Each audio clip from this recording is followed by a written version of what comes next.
The number of inmates infected with the coronavirus at a federal prison in Lompoc, Calif, shot up to 792 this week, making it the largest federal penitentiary outbreak in the nation, surpassing a facility on Terminal Island in San Pedro, where 644 inmates have contracted the virus. Nearly 70% of the inmates at Federal Correctional Institution Lompoc have tested positive, exploding by more than 300 in recent days, officials said Friday. FCI Lompoc along with Terminal Island now account for about 47% of all the federal inmates who have tested positive nationwide. Both prisons have done widespread testing of hundreds of inmates even without symptoms. 11 staff members are also infected at the Lompoc facility, which houses 1,162 low-security inmates. A military mobile hospital has been built on the grounds to cope with the growing number of stricken patients.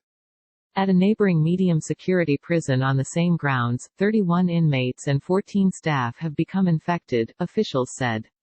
2 inmates have died after contracting the virus there. Combined, the 2 federal prisons in Lompoc have had 823 infected inmates, according to the Federal Bureau of Prisons. Santa Barbara County Supervisor Greg Hart on Friday expressed dismay with the prison and said that the county's public health department has no power over the federal prison complex. "We have been consistently rebuffed by prison authorities," he said. So high are the numbers coming out of FCI Lompoc that of 311 new cases reported in Santa Barbara County on Friday, it accounted for all but one, Hart said. Hart said the prison numbers are making it hard for the county to meet Governor Gavin Newsom's new requirements for more widespread reopening around the state. Hart said state legislators from the area are now talking to officials in the governor's office. Dr. Henning Ansord, the county's public health officer, said about 70% of the inmates' tests at the Lompoc prison are coming back positive. The vast majority of positive individuals report minor or no symptoms, Ansord said. The numbers are reflective of an institutional environment where people are housed in close quarters. He said the numbers at the prison may actually be higher because there is a lag time in reporting. While Ansord said most of the inmates show few or no symptoms, some have been hospitalized. Santa Barbara County has 1,032 cases with about 80% being in the 2 federal prisons. 1 man died within days of his release last month, officials said.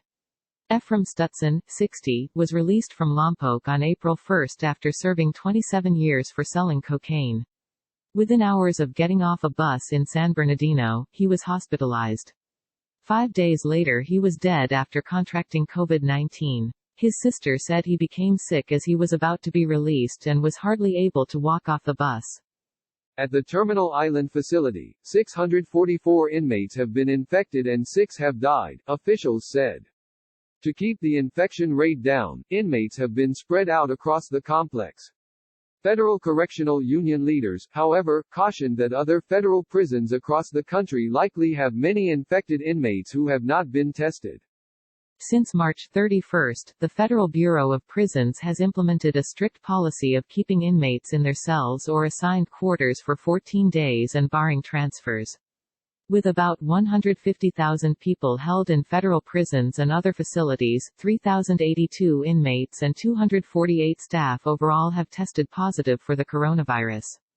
More than 14,500 inmates in various prison facilities across the country have tested positive along with more than 4,000 staff, according to the Marshall Project Prison Tracker. 45 inmates have died in federal prisons, according to the Federal Bureau of Prisons. In Chino at the California Institution for Men, 4 inmates have died and 332 have tested positive in the state prison system's worst documented outbreak as mass testing has been deployed. Following the outbreak at Lompoc, Congressman Salud Carvajal, D. Santa Barbara, joined Senators Dianne Feinstein and Kamala Harris in sending letters to Director of the Bureau of Prisons Michael Carvajal emphasizing the need for speedy action.